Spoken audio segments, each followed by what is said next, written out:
Okay, in this lesson we are going to see the joints for our rig. Let's remember that the rig is as much as facial as corporal, with controls in the face to open the mouth, move the eyebrows, the cheekbones, etc., and corporal to move the character, the mechanics of the movement of the character. So let's go to the menu rigging, go to the menu skeleton, create joints, select default options, and with the default options we will start to work. I'm going to hide the timeline and the range line. And let's begin. There's an option up here that can be a little useful, depending on the needs of the project. It's called Snap to Projected Center. When you activate this option, what it does is when you create the joints, for example, if I click here, I'm going to check that I'm only seeing polygons and joints. And from the menu shading, X-ray options, joints, to see the joints we already have in the scene. So if I click here, I won't go to the back of the scene. Instead, it will be centered according to the character. So this can be useful many times, and others we have to relocate the joints. For example, I place one here in the elbow and automatically locates the joint in the center of the arm. So it can be useful in some occasions. In other occasions, you will have to relocate the joint. Personally, I don't like it because I'd rather have more control in that light curve of the arm. Sometimes it's also required that your joints are perfectly aligned. So this tool is useful, but personally I won't use it. But it's important that you know it. It centers the joint in the character. Okay? So this can be useful in some occasions, but personally I rather have a little more control in the joints. So I won't use it, but I'm telling you so you know it, okay? Okay, let's begin creating the first joints. Let's start with the column, okay? Let's go to the right side. I'm going to activate wireframe unshaded to see exactly where it's better to place the joint. I'm going to press the left button to let it outside, and without letting go, I can place it right in this zone. And from there, we're going to create another one halfway in the stomach. That will be 2 times of half the stomach. Sometimes it's good to add many joints, but it can also make it more complicated when we have to animate.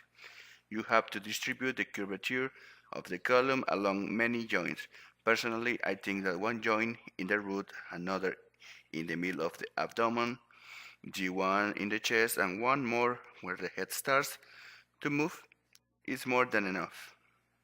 Let's place another hub here and press enter. So if we go to the front side, we're going to see that we have, I'm going to deactivate wireframe shaded.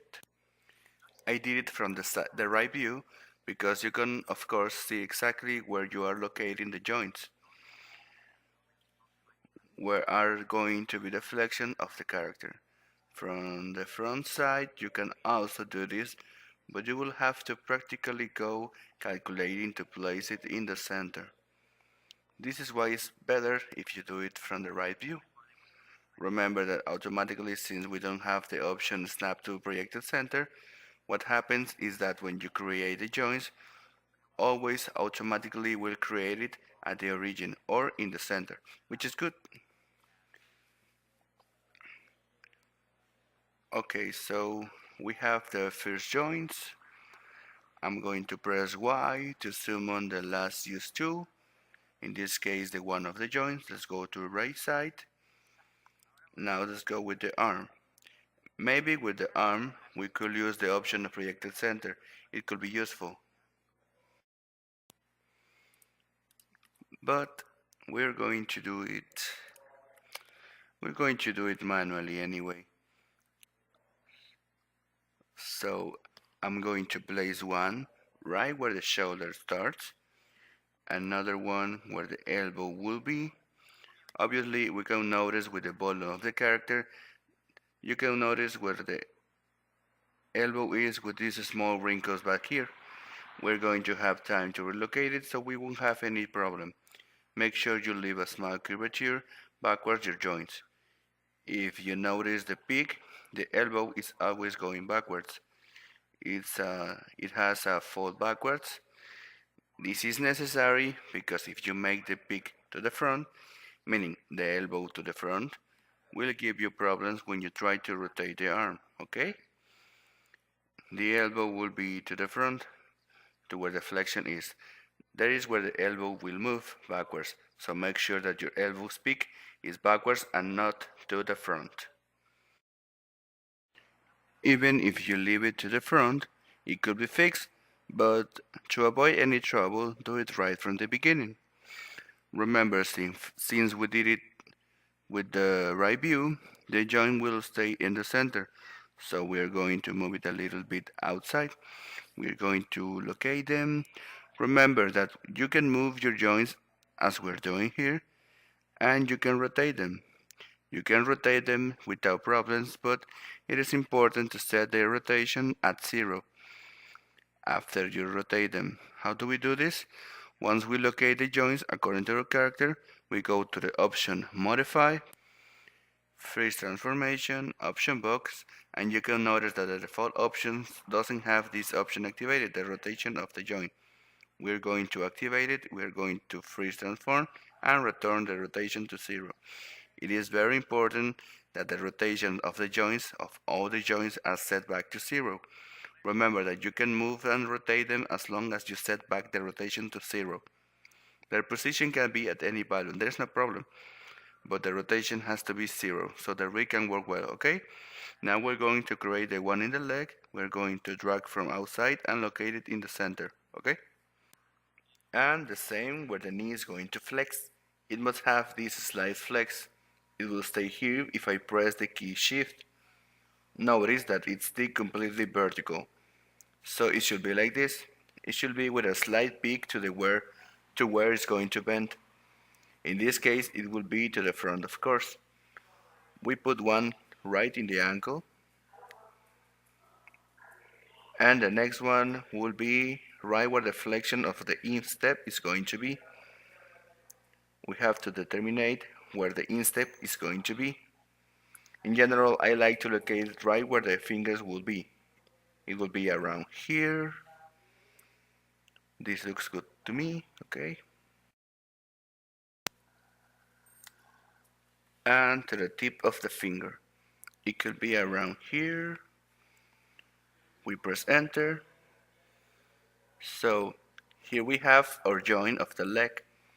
Of course, we have to go to the front view and again locate almost all of the created joints from the right view, and then we relocate them from the front view. We're going to do exactly the same. Rotate until it's centered, and it will work better if we center it as best as we can according to the geometry of the character. So let's try to locate it the best possible way, and here it should be fine. And ready. Remember to return the rotation back to 0 in Modify, Freeze Transformation, and ready. Remember to travel among the hierarchy of the joints with the direction keys, meaning if I select my joint root, remember that your joint root is the first one that you created. Also remember, if you move it, all the joints will move with it because they are parented to it. You can move among the hierarchy with the direction keys, the up key in ascendant way in the hierarchy and the down key in the ascendant way in the hierarchy. So you can verify that all the rotation is set at 0. I select here, I keep on checking that the rotation is set to 0, down key, rotation at 0, down key, rotation at 0. So it's important to check it, okay? Now we are going to add a joint right here in the shoulder. That will give, there's a joint missing here, to give more flexibility to the shoulder, so it won't rotate from here but from the clavicle to the shoulder, which will give us a more natural movement to the shoulder. So we are going to insert a joint right here where the shoulder ends. Practically, this line is marked. It determines what the shoulder is. So we are going to locate the joint here in the middle and press enter. We make sure that it is well located also in the hierarchy. This might be between the joint of the shoulder, the clavicle, and the chest. Okay? It should be in the middle. It should be the connection. And for the others, we can now parent this set of bones to the bone root. And we do the same here, but before that, it is important to name all the joints. Joints well named are basic for a good rig.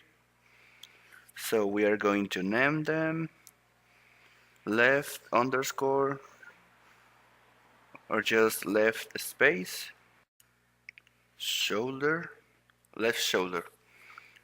It is important to start with the left because we're going to name them automatically at the right.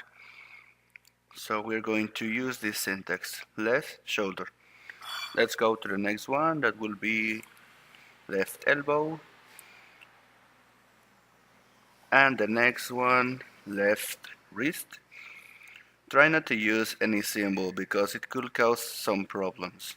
For example, with the apostrophe, try not to use them in any case so you won't have any problem. But in this case, just left wrist. Moving on, let's name this one. This one will be left leg. Then the next one will be left knee. When I press the down key and my mouse is at the top in the channel box, it's no longer selected. So when you press the direction key, try to have your mouse in this scenario. Let's go to the left ankle, then left instep, and then you can name this one left tiptoe, or just tip or peek. Okay, so far you should have your names in the right way and the orientations. Remember, the orientation have to be set to 0 and the joints, each joints have to be well named. Remember, their position doesn't matter, but the rotation goes at 0. Now let's name this one, will be bone root or bone. This one will be C1, referring to the column number 1. This will be the chest, and the next one will be the neck. And the next one, we will name it simple as tip. You can get lost because it doesn't matter what tip it is, because you can get confused with this one. That is left tip. Tip or peak will be only one at the center and the other one is left tip. The next one will be right tip. Okay, we're going to stop the lesson here because it is already taking too long and we will continue in the next lesson.